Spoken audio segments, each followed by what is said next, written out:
Le damos la más cordial bienvenida a todos los que nos acompañan el día de hoy. También queremos enviar un saludo a todos los que están viendo este video, este material. Queremos agradecer a Dios también la oportunidad de estar aquí. Ha sido una semana intensa, ha sido una semana con muchas nostalgias por un lado, por otro lado también con impresiones y momentos de tristeza, ¿no?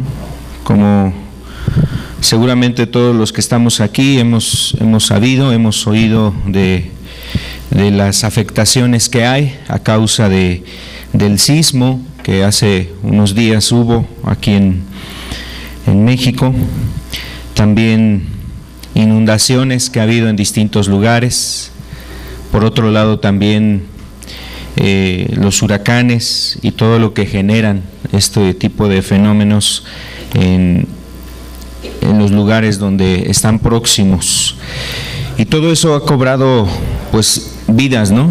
Creo que hasta este momento están alrededor de 90 personas que han fallecido solamente a causa del sismo que hubo hace unos días.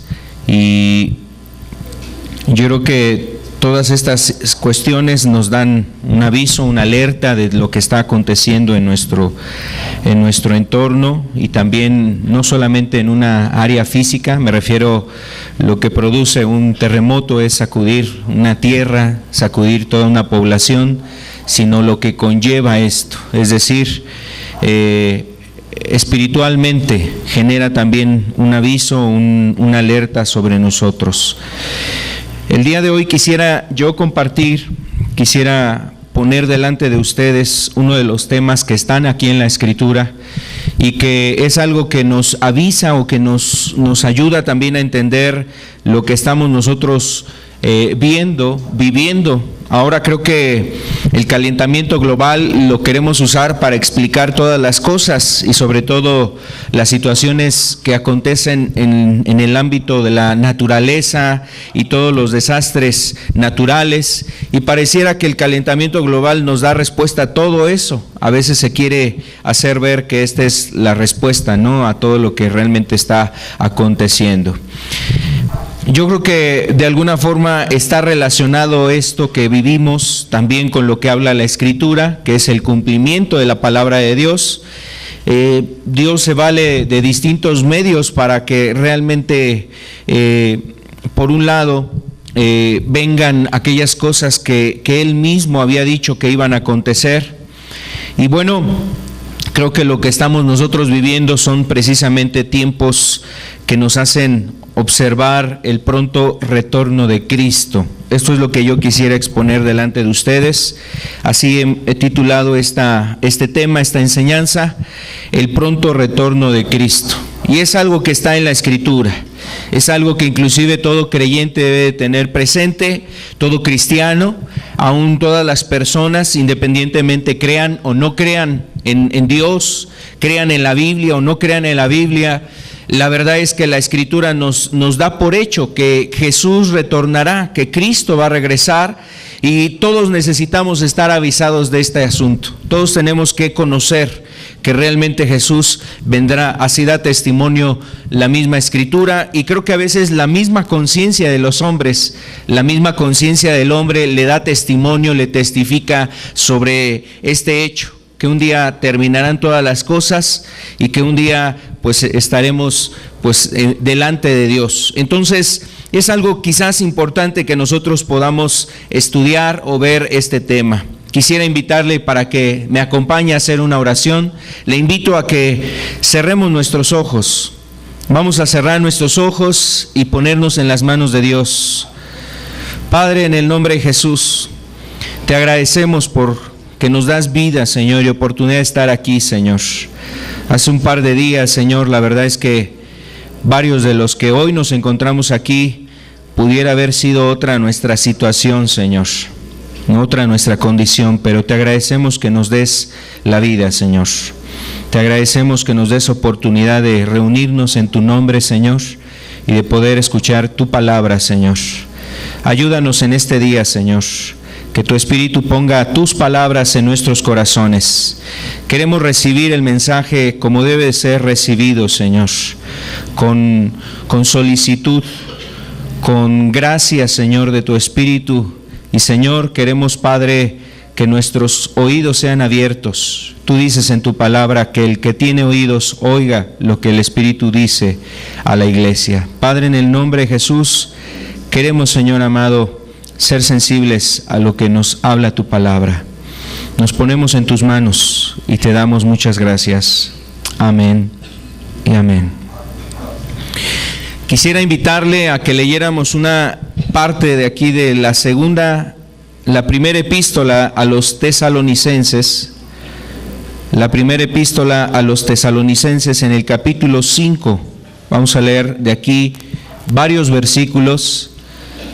Le invito a que esté usted atento en lo que nos habla aquí la Escritura. Vamos a estar revisando algunas cosas que nos habla aquí la palabra de Dios. Es Primera de Tesalonicenses en el capítulo 5, versículo 1. Vamos a leer al verso 11. Dice así la Escritura: pero acerca de los tiempos y de las ocasiones, no tenéis necesidad, hermanos, de que yo os escriba, porque vosotros sabéis perfectamente que el día del Señor vendrá así como ladrón en la noche. Que cuando digan paz y seguridad, entonces vendrá sobre ellos destrucción repentina, como los dolores a la mujer encinta, y no escaparán. Mas vosotros, hermanos, no estáis en tinieblas, para que aquel día os sorprenda como ladrón, porque todos vosotros sois hijos de luz e hijos del día. No somos de la noche ni de las tinieblas. Por tanto, no durmamos como los demás, sino velemos y seamos sobrios. Pues los que duermen, de noche duermen, y los que se embriagan, de noche se embriagan. Pero nosotros, que somos del día, seamos sobrios, habiéndonos vestido con la coraza de fe y amor, y con la esperanza de salvación como yelmo. Porque no nos ha puesto Dios para ira, sino para alcanzar salvación por medio de nuestro Señor Jesucristo, quien murió por nosotros, para que, ya sea que velemos o que durmamos, vivamos juntamente con Él. Por lo cual, animaos unos a otros y edificaos unos a otros, así como lo hacéis. Esto es algo que nos ha dejado Dios a través del apóstol Pablo para hablarnos sobre este mensaje o sobre este tema del retorno de Cristo. Y este mensaje que estamos aquí leyendo, esta porción de la Escritura, es la primera epístola a los tesalonicenses. Si usted más o menos recuerda, ahí en el libro de Hechos, capítulo 17, habla de cómo Pablo llega a Tesalónica, empieza ahí a predicar, y varias personas en ese lugar de Tesalónica habían creído. Sin embargo, juntamente con las personas que habían empezado a creer en la palabra de Dios, en el Evangelio, habían creído en Cristo y estaban queriendo tomar decisiones, también se levantó ahí una revuelta, una persecución sobre los cristianos. Inclusive de ahí Pablo tuvo que salir huyendo, lo sacaron de ahí, de esa ciudad, por la revuelta que se había levantado ahí en Tesalónica, y llega a otra ciudad próxima a Tesalónica conocida como Berea. Y entonces de ahí de alguna forma quedó precisamente la palabra de Dios sembrada en el corazón de las personas que estaban en Tesalónica, y de ahí surge esta iglesia a la que está dirigida este mensaje que acabamos nosotros de leer, la iglesia en Tesalónica, o sea, los tesalonicenses. Y en esta iglesia, de hecho esta es una de las epístolas más prontas. Se dice que esta epístola el apóstol Pablo la escribió cerca del año 50 o 51 después de Cristo. Es de las primeras epístolas o cartas que escribe el apóstol Pablo a las iglesias. En este caso era una carta dirigida a los tesalonicenses. Y bueno, en esta carta, además de animar a esta iglesia que era una iglesia que estaba pues realmente ferviente en las cosas de Dios, queriendo hacer la voluntad de Dios, era una iglesia donde había mucho amor fraternal entre ellos, y ellos tenían también conciencia de que iba a venir Cristo. O sea, el evangelio de alguna forma les había llevado a entender que Cristo iba a regresar, iba a retornar, y entonces en medio de esa iglesia era necesario hablar algunas cosas importantes, traer claridad. Creo que a lo mejor, como en muchas personas ahora en este tiempo, quizás en la iglesia de Tesalónica o allí en Tesalónica, había personas que estaban haciendo referencia al retorno de Cristo. Inclusive algunos habían ya dejado de trabajar, como diciendo, bueno, pues es que ya está próximo a regresar Jesús, yo tengo que prepararme, santificarme. No sé cuántas cosas pasaban por sus mentes de aquellos hombres, y quizás algunos planificaban cómo iban a recibir a Jesús. A lo mejor algunos se metían a orar todo el día, otros se pasaban a leer ciertos textos sagrados para a lo mejor comprender más cosas espirituales. Otros de alguna manera se pasaban el momento aislándose. No sé de alguna forma qué es lo que llevaba a varios de ellos a inclusive a tomar estas medidas, como pues dejar de trabajar y estar esperando pues a que Cristo viniera por ellos. Dejaban sus oficios, dejaban sus labores, y pasaba ese tipo de situaciones. Creo que eso es algo que se ha vivido en muchos tiempos en el cristianismo, donde hay ciertas mentes o ciertas personas que a lo mejor se van al otro extremo sobre el mensaje o el propósito del mensaje del retorno de Cristo.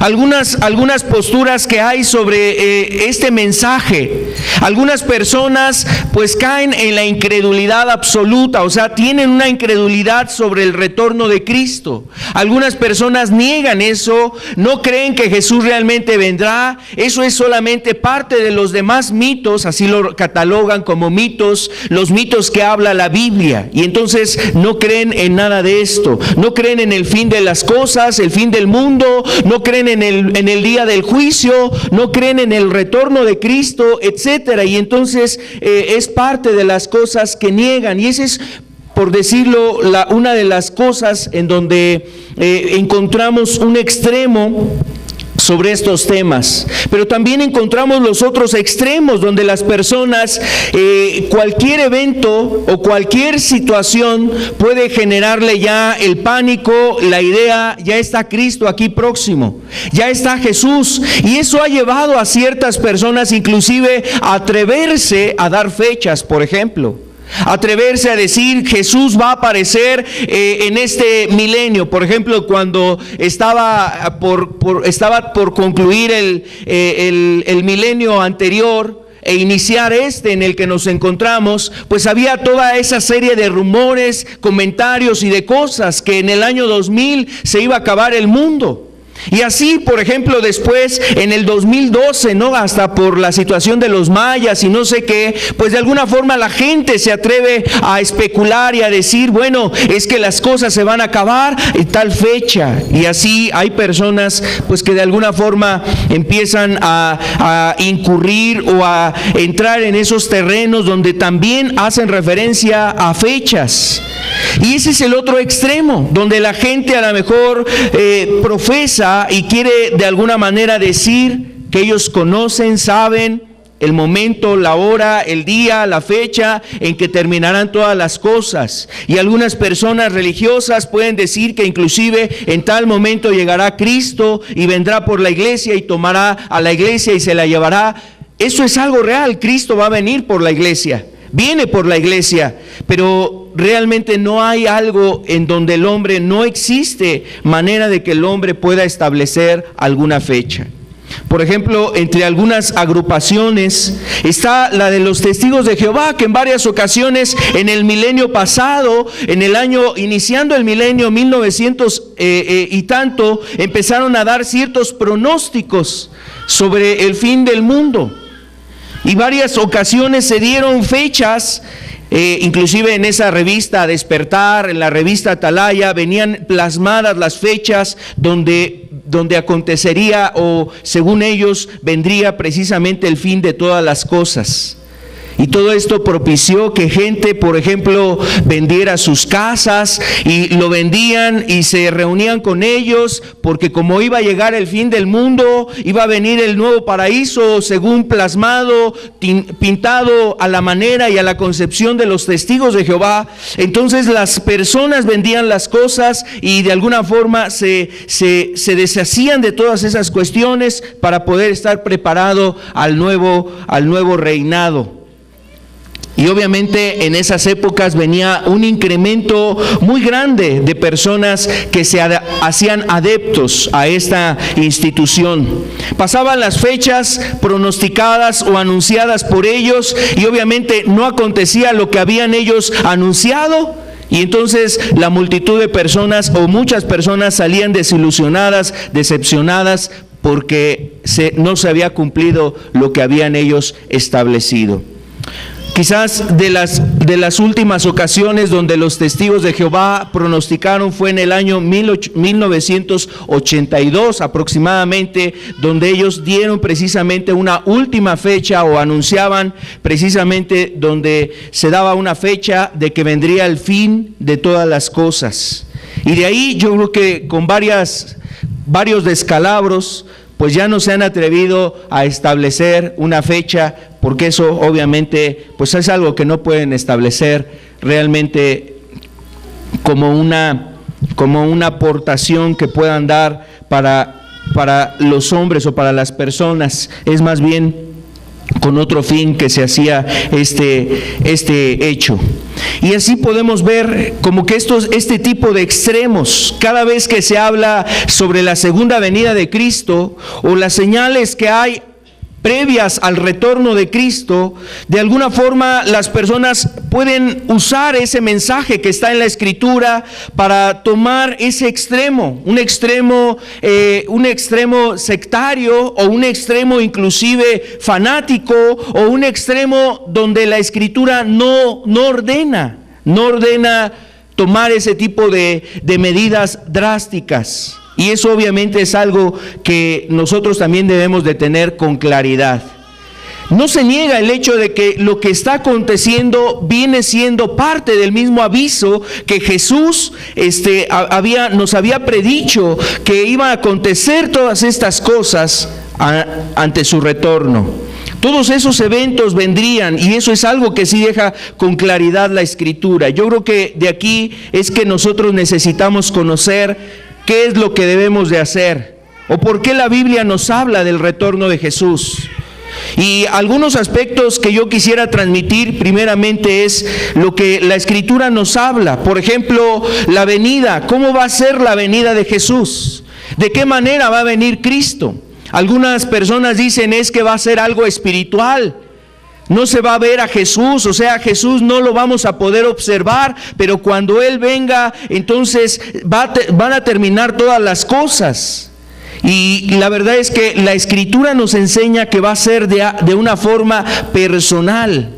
Es decir, de una manera muy, muy clara, muy evidente. El Señor va a venir. Y va a venir, quiero decirte, de una manera visible, de una forma que las personas reconozcan que Él es el Cristo, que Él es Jesús, y que había sido anunciado su retorno. Vamos a ver aquí del mismo libro de Tesalonicenses, en el capítulo 4, la primera epístola, en el capítulo 4, el verso 16. Lo que nos dice aquí la Escritura, que cuando Jesús venga, es precisamente algo que nosotros mismos vamos a poder percibir, que es Jesús, se trata de Jesús. Dice el verso 16, porque el Señor mismo, o sea, Él en persona, con voz de mando, con voz de arcángel y con trompeta de Dios descenderá del cielo, y los muertos en Cristo resucitarán primero. Entonces, cuando venga este evento, o cuando Cristo retorne, ese será algo que claramente nosotros podremos darnos cuenta. Se trata de Jesús. No será así como un destello solamente, una luz en el cielo, un efecto que algunas personas podrían decir es un efecto de los gases de la atmósfera, es una ilusión óptica. O es una cuestión que tiene que ver a lo mejor con el reflejo de ciertas cosas ahí en el cielo. No es un ovni, no es una nave espacial, no es un extraterrestre. O sea, la gente se dará cuenta que al aparecer Cristo en los cielos, ¿de quién se trata? La gente va a reconocer eso, sabrá. Se trata del Hijo de Dios, se trata de Cristo. O sea, Él mismo estará haciendo presencia. Y esto es lo que nos dice la Escritura. Miren, y también aquí nos dice algo muy importante. O sea, la persona de Jesús será identificada su persona. Se trata de Cristo, se trata de Jesús, se trata del Salvador, se trata del Mesías, se trata del Hijo de Dios. Y entonces, juntamente con él, dice aquí, nos decía este texto del verso 16, que vendría de una forma espectacular, o sea, sobresaliente. Dice, con voz de arcángel, con trompeta de Dios. Y esto está haciendo referencia a la gloria que acompaña su presencia. Por ejemplo, el apóstol Juan en el libro de Apocalipsis describe que cuando el Hijo de Dios empieza a aparecer en el cielo, la gente al verlo verían precisamente su esplendor y su gloria. Vendrían su imponencia, su majestuosidad, verían de alguna forma esa gloria que acompaña a Jesús. Verían toda su esplendor. Inclusive con él acompañado de millares de ángeles. Entonces eso hace referencia a Jesús como hace referencia a Cristo en su aparición lleno de gloria, de esplendor, de grandeza. Y mira, por ejemplo, la Biblia nos habla ahí en los evangelios que cuando Jesús regresó a los cielos, entonces los ángeles estaban ahí, los ángeles se aparecieron y Jesús fue tomado y fue llevado hacia los cielos. Y seguramente cuando Cristo entró en los cielos había una serie de trompetas, de sonidos, y había una gran cantidad de alabanza y de adoración, el regreso de Cristo a los cielos. Y había una forma muy especial de dar la bienvenida a Jesús. Pero cuando Cristo regrese, entonces también habrá un momento muy especial, particularmente en la iglesia, los cristianos. Ahora los cristianos saldrán a recibir al Señor Jesucristo y a darle toda la gloria y a reconocerlo, a darle alabanza. Y todo esto será algo que se podrá constatar. En aquel día se terminará la incredulidad del ateo. En aquel día se terminará la incredulidad del que aborrecía las cosas de Dios. Y todas sus dudas quedarán dispersadas cuando vea la presencia, o cuando se manifieste la presencia, el retorno del Señor Jesucristo. También la Escritura nos dice que será algo visible, o sea, está relacionado a lo que decíamos en su persona, pero será algo que con nuestros ojos podamos nosotros observar. Mire lo que dice aquí Mateo capítulo 24, el verso 30. El Evangelio de Mateo capítulo 24, es el mismo Señor Jesús el que está describiendo lo que iba a acontecer cuando Él regresara. Y el versículo 30 dice: entonces aparecerá la señal del Hijo del Hombre en el cielo, Y entonces lamentarán todas las tribus de la tierra y verán al Hijo de Dios viniendo sobre las nubes del cielo con poder y gran gloria. Pero aquí lo que nos destaca la Escritura es que verán al Hijo, dice, verán al Hijo del Hombre. Verán. Será algo muy claro, muy evidente, será algo visible su retorno. Entonces, la forma en que Jesús vendrá precisamente será de esta manera. Y también lo que es interesante destacar del retorno, que es muy próximo de Jesús, el retorno de Cristo, es que hay propósitos.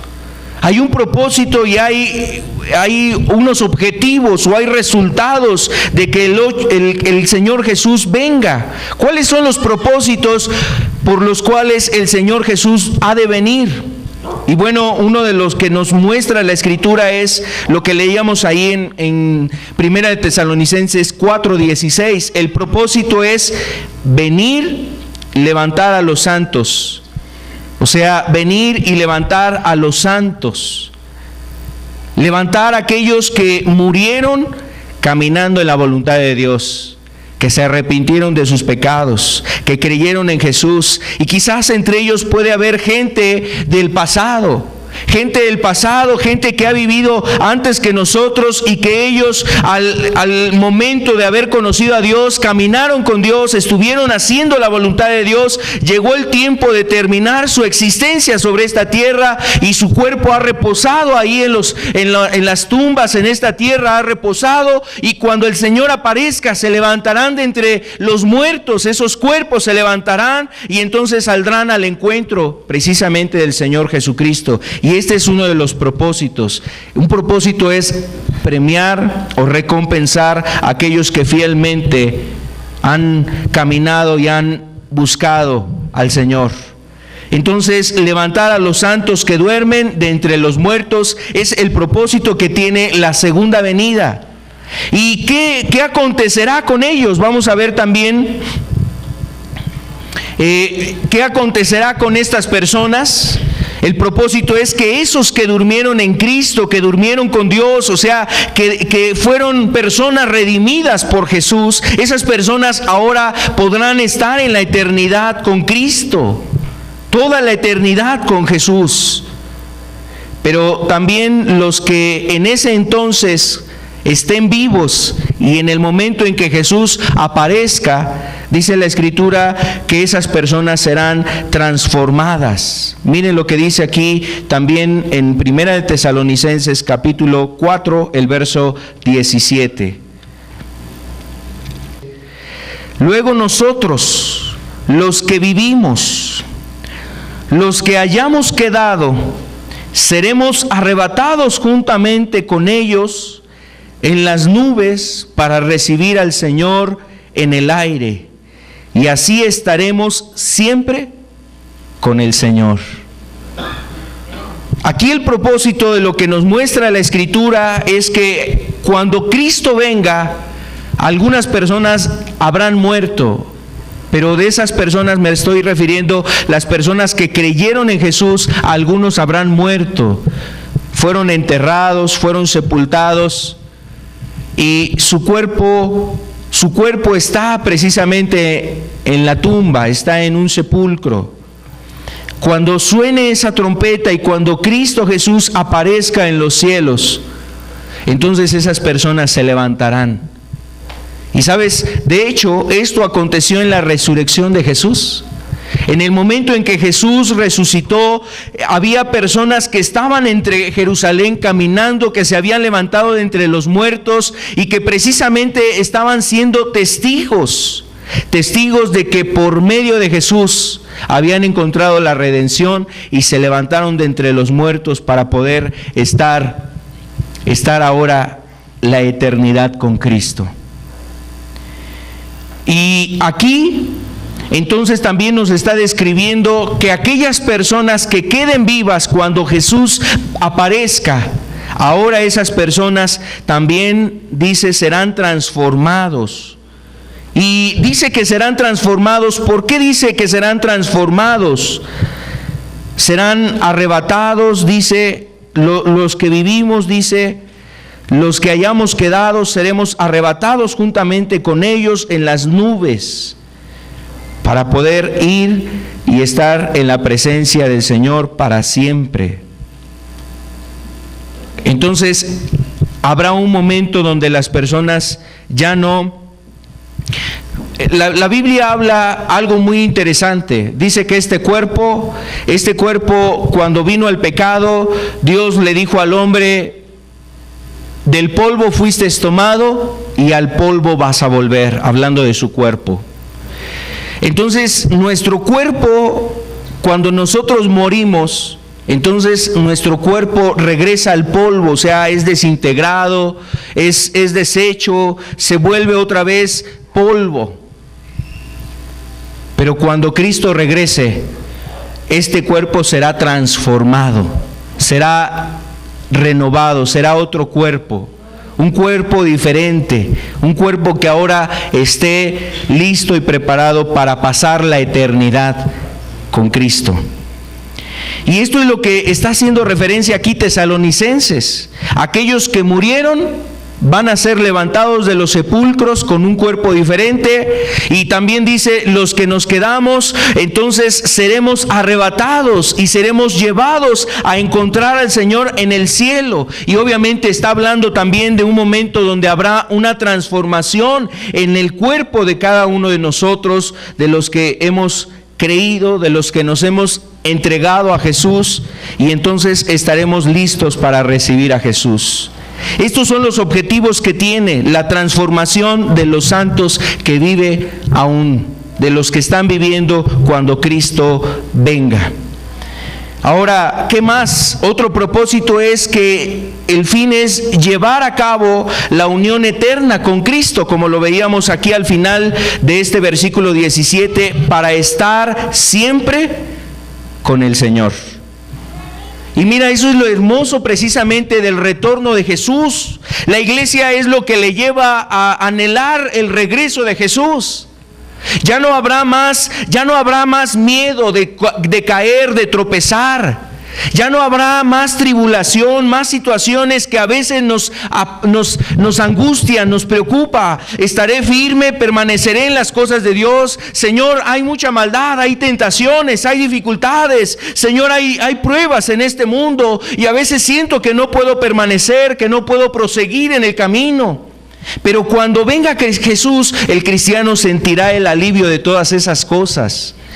Sentirá el descanso, sentirá un alivio de que todas esas cosas han terminado. Señor, pude terminar contigo, pude alcanzar el propósito de mantenerme fiel, a pesar de las tentaciones, a pesar de las luchas, a pesar de enfermedades, de pruebas, a pesar de un mundo hostil. Imagínate, por ejemplo, la vida de Lot, como nos dice la Escritura, que Lot, que viviendo en Sodoma y en Gomorra, él dice, se abrumaba por la manera en cómo vivían las personas en ese lugar. Una nefasta conducta. Eso quiere decir que era una conducta que lastimaba, hería la vida de Lot. La vida de Lot era herida a causa de ver a esas personas, y le llevaba quizás a momentos donde sentía desánimo, donde en momentos se sentía muy angustiado. Señor, estas personas no quieren buscarte. Señor, estas personas cada vez aumentan y agregan más al pecado que llevan todos los días. Cada vez están corrompiéndose más. Y mira, tal era la corrupción de ese lugar que no había ni 10 justos ahí. No había ni 10 justos en esa ciudad para poder ser librada. Entonces, cuando el cristiano entienda y vea que Cristo regresa, podrá sentir un alivio y saber, de aquí en adelante, ahora va a ser un momento totalmente diferente. Estaremos siempre con el Señor, y eso le dará precisamente una paz. Entonces, aquí podemos ver algo también de este mensaje y de esta doctrina, o de este tipo de mensajes que vienen en la palabra. Hablar del retorno de Cristo es para transmitir la esperanza o para podernos ayudar a entender la esperanza. La esperanza que tenemos. ¿Cuál es esa esperanza? La esperanza es que no todas las cosas como las vemos en este mundo así serán. A veces te abruma precisamente ver la maldad, ver el pecado, ver cómo las cosas se corrompen, cómo el rico cada vez se enriquece más en base a robar, en base a defraudar, en base a hacer la impiedad, cómo el impío cada vez se degrada más y se vuelve más malo y más perverso y agrega más saña a su impiedad.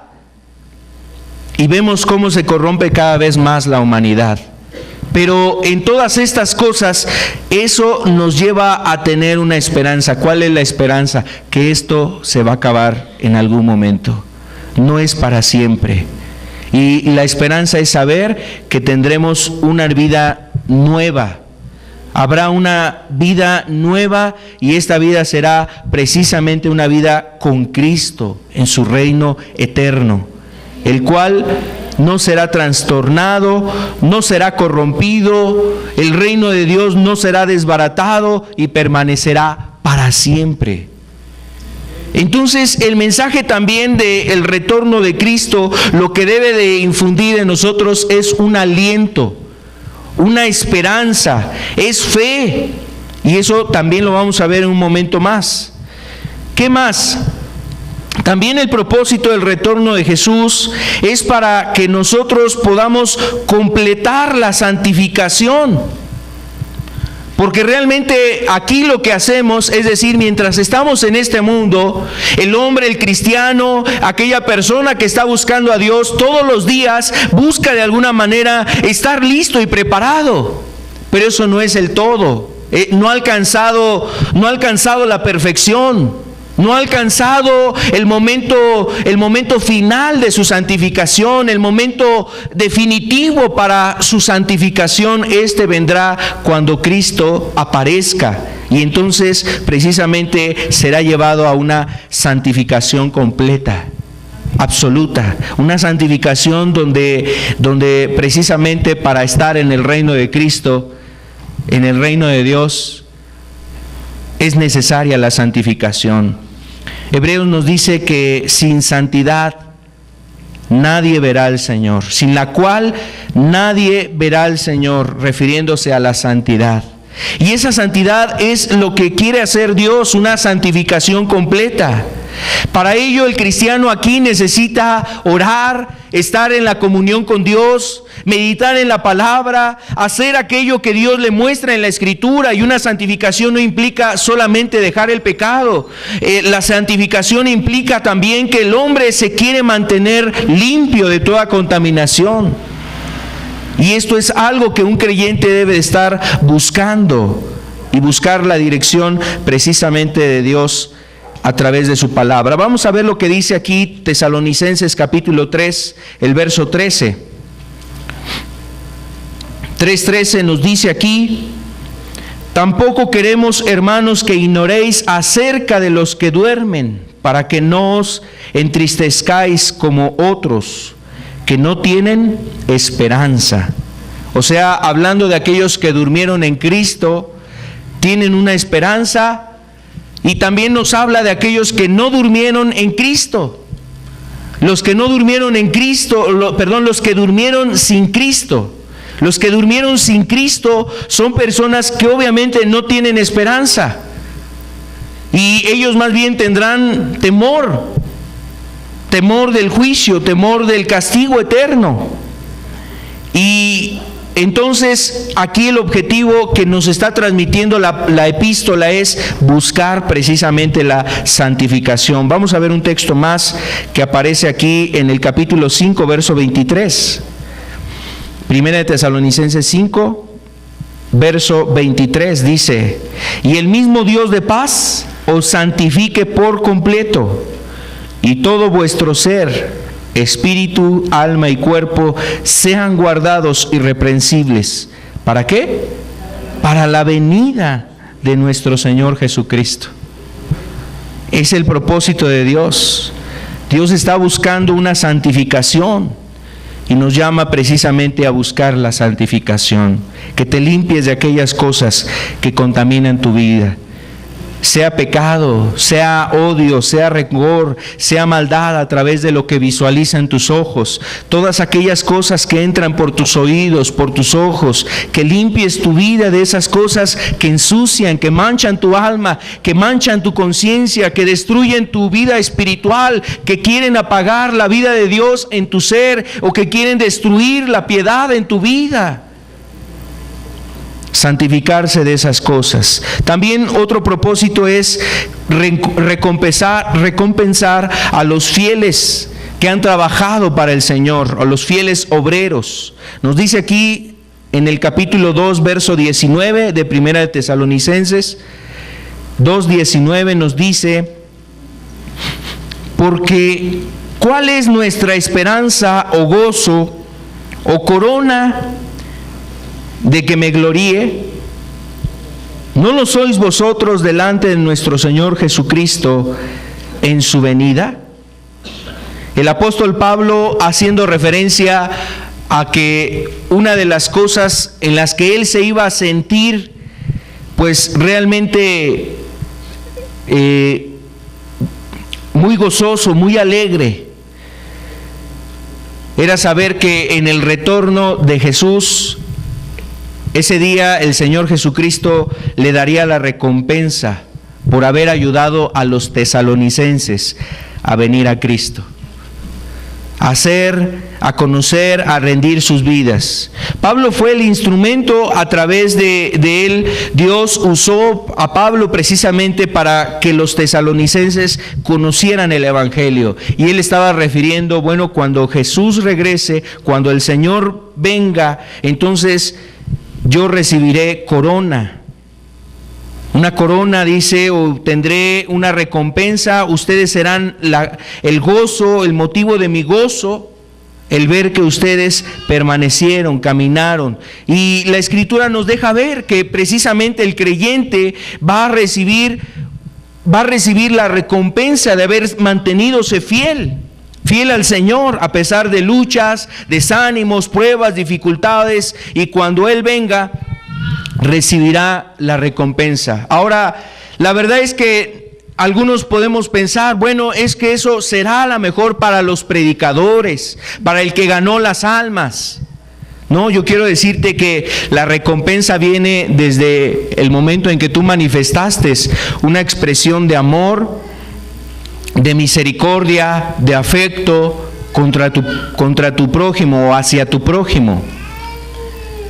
Jesús dice que aquel que visitó al enfermo, aquel que ayudó al que estaba en la cárcel, aquel que amparó a una viuda, aquel que ayudó a un huérfano, aquel que le dio de comer al hambriento, aquel que le dio de beber al sediento, eso realmente es parte de servir a Dios. Entonces, servir a Dios no implica solamente predicar, implica manifestar el amor de Dios a los que están a tu alrededor.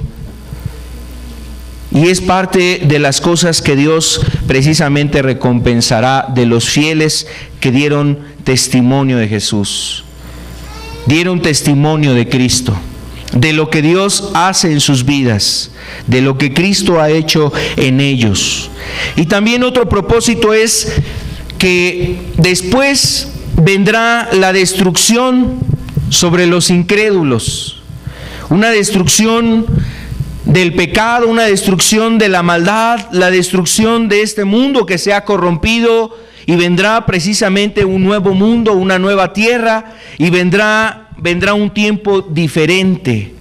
Y la destrucción de los incrédulos también es el propósito del retorno de Jesús, poner un alto al pecado, a la maldad, y aquellos que no quisieron darle gloria a Dios, aquellos que no recibieron el amor de Dios, aquellos que no tuvieron a bien el aceptar el ofrecimiento de Dios de traer salvación a su vida y darle la oportunidad de heredar vida eterna, aquellos que se reían, aquellos que se burlaban, aquellos que con todas las situaciones situaciones que acontecen, a veces hasta terminan diciéndole a Dios que Él es el culpable, y a lo mejor enojándose, maldiciendo a Dios, o diciendo, no, es que esto no es algo divino, no es algo de las cosas de Dios, esto es más bien algo, un fenómeno natural. Y la gente no entendiendo, no conociendo, no queriendo abrir sus ojos, no queriendo despertar, rechazaron los llamados de parte de Dios a su vida. A esas personas también el propósito será de parte de Dios poner un límite en su proceder, en su actuar. Ahora, también es interesante, decíamos hace un rato, que algunas personas se pueden ir a un extremo y hasta atreverse a decir fechas y decir tiempos en que aparecerá Jesús. ¿Qué le parece si nosotros vemos lo que nos dice la Escritura? Mire, el tiempo de su venida. La verdad es que el tiempo de su venida en la Escritura no nos hace referencia a un tiempo exacto. Ni siquiera nos dice quién conoce, o que alguna persona de aquí de la tierra pueda conocer eso. O sea, imagínense que alguna iglesia, que algún predicador realmente conociera el momento en que Jesús vendría o vendrá. Pues si de por sí, no conociéndolo, se atreven a dar fechas y a especular y a decir, imagínense ahora conociéndolo. Si no conociéndolo se atreven a usar esta doctrina para tratar de mover, no sé, emocionalmente o psicológicamente a las personas para que den dinero o para que se vuelvan a esa religión, se vuelvan adeptos a ese movimiento. Imagínense, o sea, si no conociendo las fechas, ¿qué sería si la gente o alguna persona conociera de esos eventos? Bueno, quiero decirle que hay personas que han hablado de esto, y no solamente un movimiento en particular. Los católicos hace algunos siglos atrás, por ejemplo, cuando empezaba el primer siglo, cuando comenzaba el siglo XI, ellos en el año 1000 estaban hablando que cuando llegara el año 1000 vendría el fin de todas las cosas, y entonces daban de alguna forma ese tipo de anuncios, de fechas. Los adventistas, también alguna ocasión una mujer de este grupo se atrevió a dar una fecha sobre el fin de los tiempos y del retorno de Cristo. Y como decía yo hace un rato, los testigos de Jehová, no se diga, son personas que han hablado también de eso. Un hombre llamado Marshall Applewhite era un hombre que el siglo pasado, este hombre decía que detrás del cometa Halley vendría Cristo y que ellos tendrían que irse a su encuentro. Y se suicidaron con él algunas decenas de personas se quitaron la vida para, según, ir a encontrar a Cristo detrás del cometa Halley. Y entonces ese tipo de ideas vienen. Ahora, imagínese, este tipo de cosas pasan si la gente no sabiendo un tiempo, o la Biblia no dándonos detalle, fechas, lugares inclusive, porque no dice específicamente lugares. Algunos dicen, no, es que va a venir a Jerusalén y todos tenemos que irnos a vivir a Jerusalén para esperar al Señor ahí, y hay que recibirlo ahí. Y el que no esté allá entonces se va a quedar y no va a poder ir a la eternidad con Cristo. Entonces imagínense, o sea, si la gente no teniendo estas referencias claras en la Escritura se hace este tipo de cosas, qué terrible sería si hubiese alguna fecha o algún dato que aproximara en cuestiones de tiempo y de cosas así. Ahora, vamos a ver lo que nos habla la Escritura respecto a esto.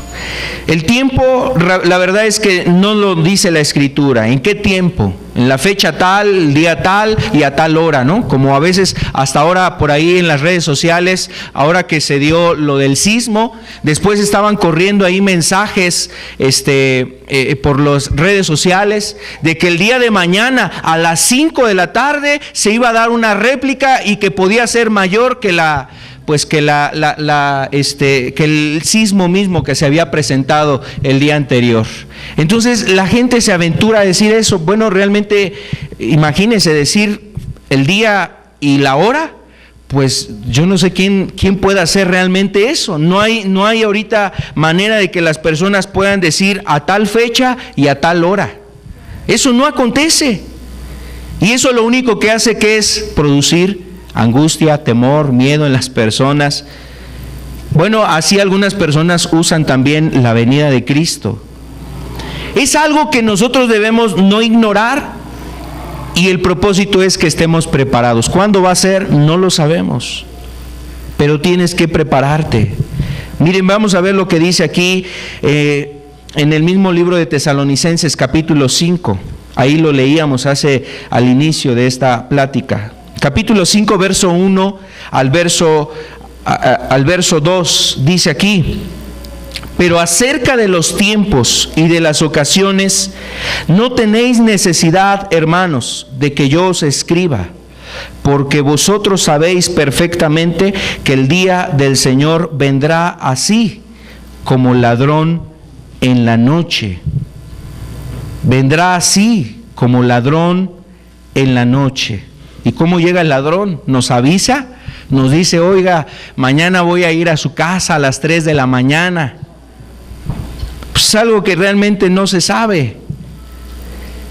Si supiéramos cuándo ha de venir el ladrón, pues a lo mejor alguien ya lo estaría esperando ahí con una trampa, con algo, o a lo mejor hasta con un mismo policía ahí en el interior, para que lo sujete y para que de una vez se lo lleve.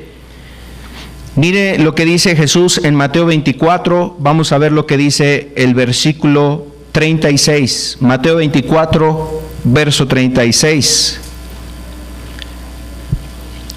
Dice: pero el día y la hora, ¿qué dice? Nadie sabe, ni aún, ¿quién? Los ángeles de los cielos, sino solo mi Padre.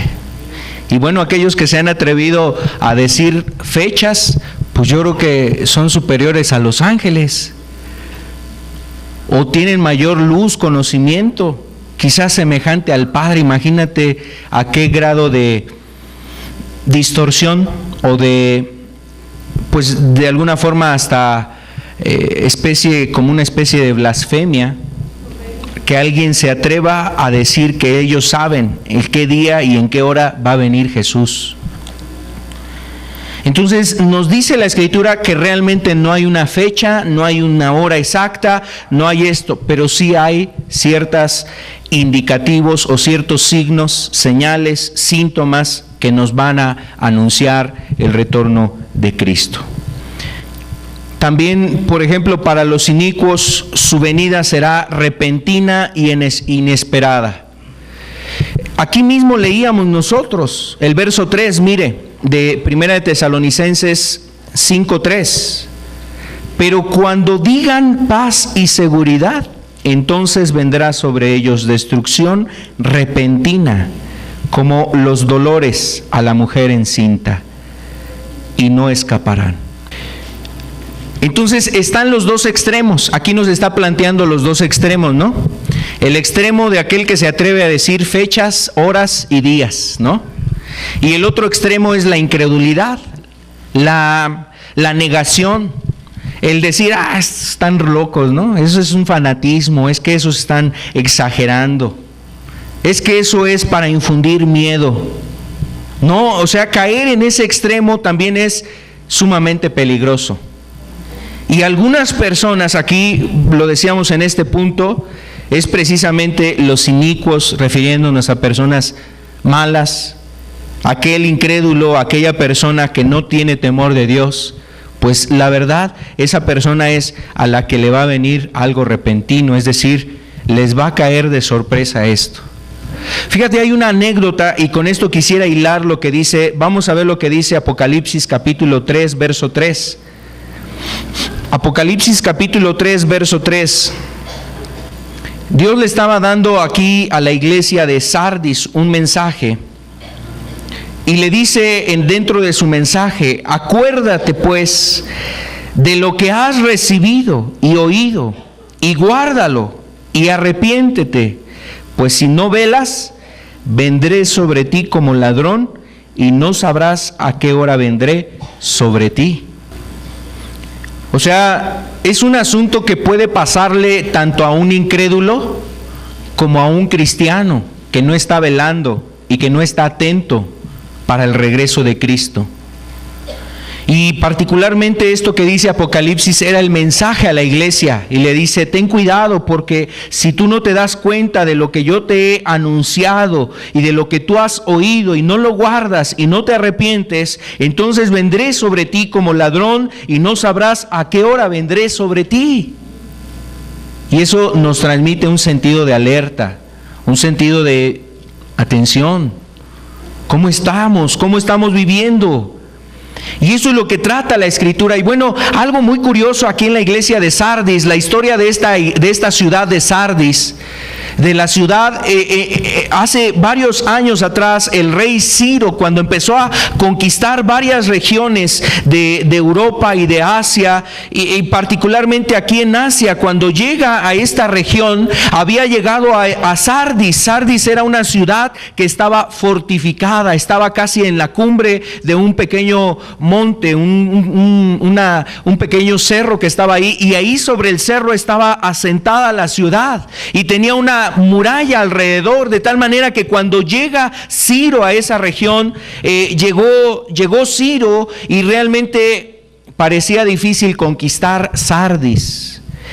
El rey de aquel entonces, el rey Creso, el rey de Sardis, estaba muy seguro: no seremos conquistados, no seremos sorprendidos.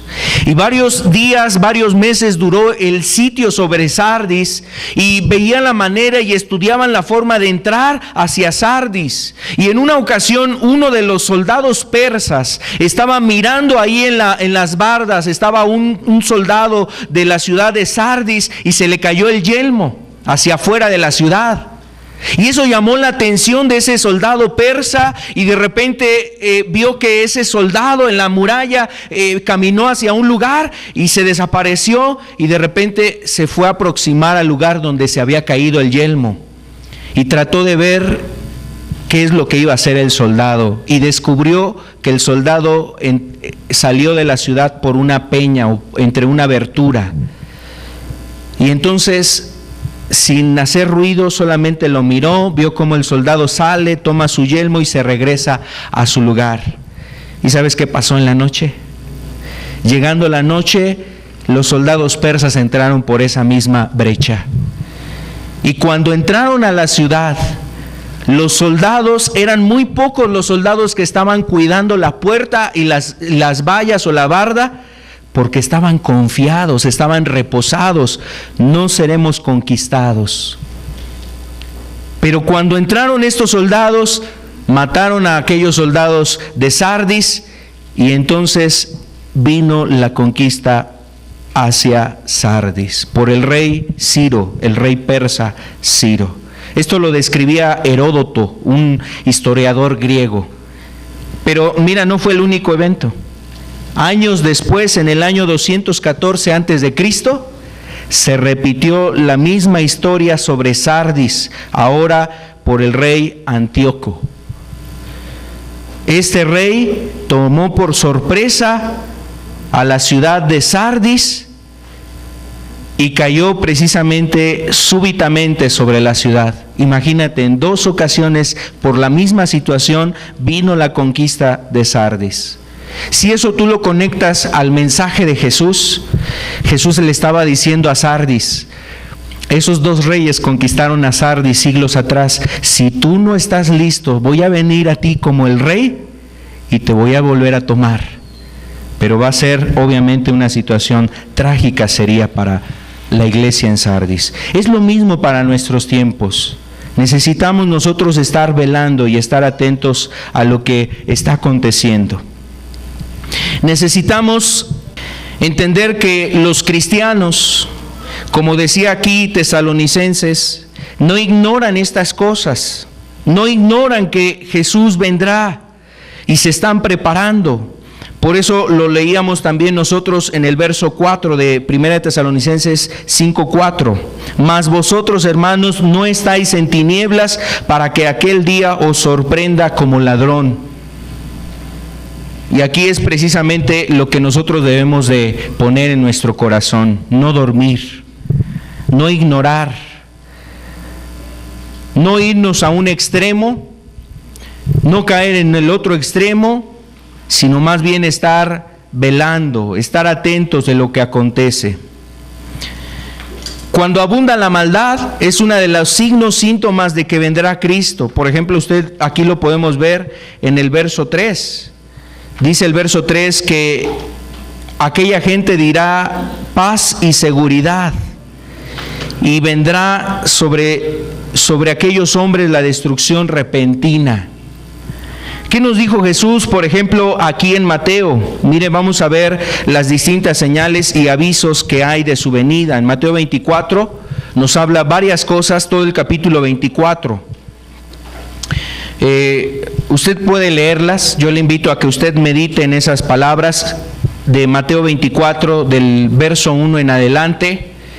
Vamos a ver nosotros solamente lo que dice Lucas capítulo 21 del verso 25 al 28. Es uno de los textos que hace un rato leía nuestro hermano Pedro cuando daba la introducción. Nos leía este pasaje y precisamente ya casi al final de lo mismo que nos está transmitiendo Mateo 24, aquí el evangelista Lucas 21 del verso 25 al 28, mire lo que nos dice aquí la Escritura.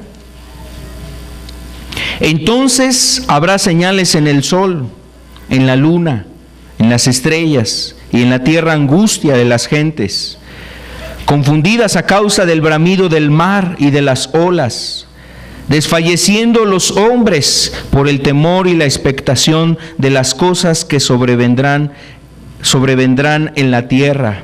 Imagínense, todos los eventos que empiezan a venir generan una expectación y una angustia, dice aquí, generan confusión. ¿Qué está pasando? ¿Por qué hay tantas cosas que se están dando? Había una imagen muy particular en los medios de comunicación o ahora a través del internet, en las redes sociales, donde por un lado se visualizaba el Atlántico. Estaba México, obviamente de su lado este, el Atlántico, y del otro lado el Pacífico, y en esa imagen se representaba y se veían los tres eventos, las cuatro situaciones que estaban próximas o que se estaban dando en ese momento. Por un lado, en la parte del Pacífico, ahí en la región de Chiapas, la ubicación donde se había dado el sismo de 8.2 grados. Y del lado del Golfo, del lado del Pacífico, del Atlántico, los tres huracanes en fila, ¿no? Estaba Katia, estaba Irma y también José. Y entonces esa imagen impresionante de tres sucesos o cuatro sucesos que se estaban dando en ese instante, tanto el sismo y los huracanes que estaban precisamente amenazando la parte de Latinoamérica, del Caribe y de la región de Estados Unidos, inclusive también México. Bueno, todo eso que puede generar, dice aquí, genera dudas, confusiones. Dice, oyen el bramido del mar, las olas, desfallecen los hombres por el temor, la expectación de las cosas que sobrevienen a la tierra. Dice, porque las potencias de los cielos serán conmovidas. Entonces verán al Hijo del Hombre que vendrá en las nubes con poder y gran gloria. Cuando estas cosas comiencen a suceder, erguíos y levantad vuestras cabezas, porque vuestra redención está cerca. Cuando estas cosas comiencen a acontecer o comiencen a suceder, dice, levantad vuestras cabezas, erguíos, levantad vuestras cabezas, porque vuestra redención está cerca. Está diciendo, viene Cristo. Y bueno, esto nos debe de llevar a la siguiente parte de este mensaje también, que es la actitud de la iglesia, la actitud de cada uno de nosotros ante estas cosas. Primero, no ignorarlo. No debemos de ignorar ese llamado que está en la Escritura. ¿Cuándo ha de ser? No lo sabemos. ¿Qué están aconteciendo? No son casualidades tampoco, no son eventos de las situaciones naturales solamente. Todo es un preámbulo, todo tiene que ver de alguna forma con un mensaje y transmitir una parte que a veces el hombre quiere ignorar y desconocer, lo espiritual, lo eterno, y decir, es que eso no existe, es que todo se acaba en este mundo, es que las cosas terminan aquí. Y bueno, por ahí también decían que inclusive los ateos se acaban cuando la tierra está temblando, ¿no? Ya todos dejan el ateísmo a un lado y entonces se hincan e invocan a Dios y suplican a Dios ayuda. Entonces, no debemos de ignorar lo que está aconteciendo. También no debemos de ignorar esto, y también no debemos de caer en la ligereza y descuidar la santidad, sobre todo la iglesia. No debe de descuidar la santidad, sino más bien buscar su santificación. Y también yo lo quiero relacionar con lo que hace 8 días hablábamos. Vamos a ver aquí lo que dice Juan capítulo 16, capítulo 15, verso 16. El texto que leíamos nosotros hace 8 días de Juan, leíamos la primera parte. No me eligieron ustedes a mí, sino que yo los elegí a ustedes. Pero Jesús nos habla del propósito. El propósito de Cristo es... La segunda parte de este texto nos dice así: y os he puesto para que vayáis y llevéis fruto, y vuestro fruto permanezca. Y os he puesto para que vayáis y llevéis fruto, y vuestro fruto permanezca. Entonces, una de las cosas que nosotros debemos de estar teniendo en este momento es no ignorar esto y seguir buscando dar el fruto de parte de Dios. La iglesia necesita ese fruto de santificación y la santificación constante. Aquellos que están buscando a Dios con seriedad, con interés, con deseo de amar a Dios, de buscar, sigue dando ese fruto. Has estado orando, sigue orando. Has estado leyendo la Escritura, sigue leyendo. Te has estado apartando de cosas, síguete apartando de aquellas cosas que te ha mostrado, que te va mostrando el Señor. Si te has tomado como decisión reunirte, buscar a Dios aquí en este lugar, en las casas donde se ha estado visitando, esas casas, sigue dando ese fruto, sigue permaneciendo en tu búsqueda de Dios. Sigue poniendo tu vida delante de Dios, pidiéndole a Dios dirección. Y eso es parte de lo que nosotros debemos de estar buscando en este tiempo. También la actitud que nosotros debemos de tener es de esperar. Esperar el momento del retorno de Jesús, porque aunque vienen esas tribulaciones, nosotros debemos de mantenernos en pie y mantenernos firmes. Hay tentaciones, hay pruebas, hay luchas, y debemos nosotros de mantenernos todavía firmes en esa esperanza. Vendrá el momento en que Jesús te ayudará, te librará, te sacará, te ayudará a permanecer para que permanezcas y estés listo hasta el momento de su regreso. Vamos a ver lo que dice aquí Tesalonicenses capítulo 4, el verso 18. Primera de Tesalonicenses 4, 18, nos dice aquí la Escritura: por tanto, alentaos los unos a los otros. Por tanto, alentaos los unos a los otros con estas palabras. ¿Y cuál era la palabra? La palabra era: Jesús va a venir por nosotros y estaremos para siempre con Él. Eso es lo que precede a este versículo. Cristo vendrá, aparecerá nuevamente, y entonces podremos estar con Él para siempre. Y quizás es algo de lo que tú debes de tener presente cuando sientes desfallecer, cuando viene el desánimo, cuando viene la tristeza en tu vida por las tribulaciones, por las pruebas, por las luchas, por las dificultades, por la misma maldad que viene. Ten presente estas palabras. La palabra es que debes de esperar el momento. Cristo regresará. No va a perdurar por siempre la maldad y el pecado. Cristo va a regresar para salvar y rescatar a los suyos. Y esa es la esperanza que debes de tener y en la cual debes con paciencia aguardar. Entonces también debemos de nosotros de estar preparados y velando, que es parte de lo que decíamos hace un momento. Estar esperando y velando. Dice aquí Primera de Tesalonicenses 5, el verso 6, dice así: por tanto, no durmamos como los demás, sino que velemos y seamos sobrios. O como Jesús le dijo a la iglesia de Sardis, que estuviera velando, que estuviera atenta, porque Él podría venir como ladrón. Nosotros también tenemos que estar velando, atentos a lo que está aconteciendo. No dormir, no ser de alguna forma arrastrados por lo que este mundo está buscando. Mira, con todo y el dolor y la pena y el sufrimiento que hay en algunos lugares, hay muchas personas también que se mantienen en la indiferencia, en la apatía, ajenos a esas situaciones y aún hasta haciendo burla, haciendo a lo mejor mofa de lo que otras personas están viviendo. No siendo precisamente personas que estemos durmiendo en este tiempo, debemos de estar velando. ¿Qué más? Debemos nosotros de llevar una vida sobria y ferviente. Eso es lo que espera también Dios. Aquí del verso 4 al verso 8, en eso se resume todo lo que nos dice ahí. El verso 4 al 8 nos habla de no estar en los placeres y en los deleites de este mundo, sino viviendo realmente conforme a la voluntad de Dios.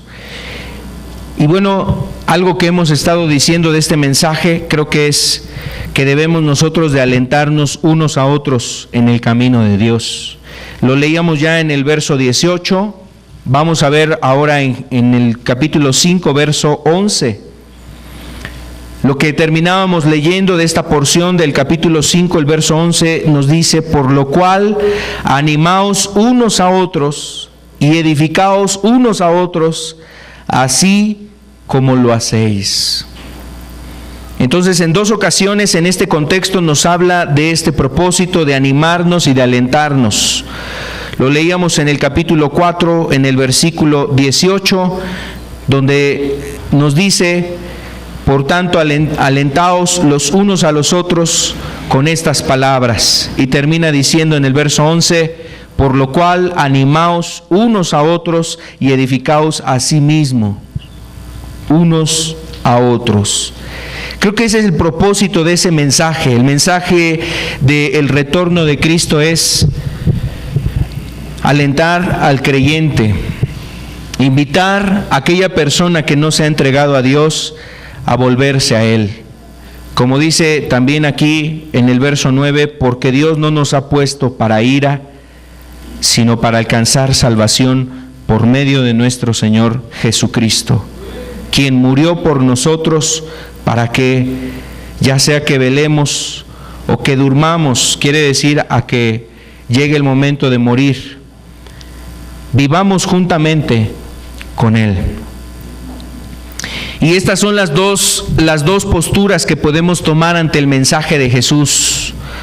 El mensaje podemos tomarlo como algo ligero y marchar como el mundo marcha, ajeno, indiferente a lo que se mira y se observa. Pero aquellos que atienden también al llamado es la otra postura. Seguramente Dios lo que quiere es que nosotros consideremos que es un llamado de Dios. Está pronto el retorno de Jesús. Está pronto el retorno de Cristo. ¿Te estás alistando para ese retorno? ¿Estás preparado para ese retorno? ¿Serás de aquellos que puedan levantar la cabeza, erguir la cabeza, levantar la cabeza y erguirse, levantarse y decir: aquí está el Señor, está lista mi redención. O te sientes con incertidumbre, duda, miedo, temor, con todo lo que está aconteciendo. ¿En qué lado estás? ¿Por qué no le decimos al Señor que nos ayude a estar listos para su retorno? Yo le invito a que nos pongamos de pie. Vamos a ponernos de pie y terminamos con una oración. Padre, ayúdanos en estos tiempos, Señor. Queremos, Señor amado, rogarte que nos ayudes a estar velando, Señor, a tomar el aviso que está en la Escritura con sobriedad, con responsabilidad, con temor, a tener presente, Señor, que tú estás pronto a regresar. No sabemos cuántos eventos más tengan que suceder, Señor, pero pareciera que entre más eventos vienen, cada evento refleja más que está muy próximo tu venida, Señor, que está próximo tu retorno, Cristo. Ayuda a tu iglesia, Señor, a que esté preparada, Señor. Ayúdanos a que estemos listos. Queremos, Señor amado, oír la voz del amado y estarnos preparando, Señor, para santificar nuestras vidas, para hacer tu voluntad, para buscar tu rostro, aún para mostrar el amor tuyo a los demás, para anunciar tu palabra, para testificar. Aún, Señor amado, para seguir orando, Señor, y pidiendo que tu misericordia y tu gracia se manifieste también sobre esta tierra y sobre esta nación, Señor. Pidiendo por la salvación de los demás, Señor, no solamente la nuestra, Señor, sino rogando, Señor amado, que tengas misericordia de este país, que tengas misericordia de este mundo, Señor, que tengas compasión, Señor amado, de nuestros familiares, de nuestros vecinos, que tengas misericordia, Señor, de esta ciudad Nezahualcóyotl, Señor, de todas nuestras comunidades donde venimos, Señor, donde estamos, que tú tengas compasión, Señor. Ayúdanos, Señor, ayuda a este país, Señor, pero también ayúdanos, Señor amado, a levantarnos, a estar dando el fruto, Señor, porque tu deseo es que demos fruto, Señor, y que ese fruto permanezca. Señor amado, ayúdanos a no claudicar a pesar de lo que vemos, oímos, a pesar de la violencia que a veces toca nuestras vidas o toca, Señor, a nuestras puertas, a nuestras familias, seres queridos. Ayúdanos, Señor amado, Padre, a no ver el desaliento, Señor, sino más bien, Señor, a mirar que tú estás próximo a regresar y queremos levantar nuestra cabeza, le queremos erguirnos, levantarnos para hacer tu voluntad y continuar en tu camino, Señor. Ayúdanos, Señor. Aún, Padre, pedimos que en medio de nosotros, aquellos que quieran, Señor, rogar de ti gracia y misericordia en sus vidas, que tú les ayudes, Señor, que tú escuches su oración. Padre, aún, Señor, que ellos mismos puedan sentirse en esa libertad de entregar su vida a ti, Señor, de ponerse a cuentas contigo, de pedirte perdón por sus pecados, Señor. A tomar esa decisión, Señor, de volverse a ti, de alejarse, Señor, del pecado, de la maldad. Abandonar aquellas cosas que les han atado, Señor, y que los han aprisionado. Padre, rogamos que tengas misericordia, Señor.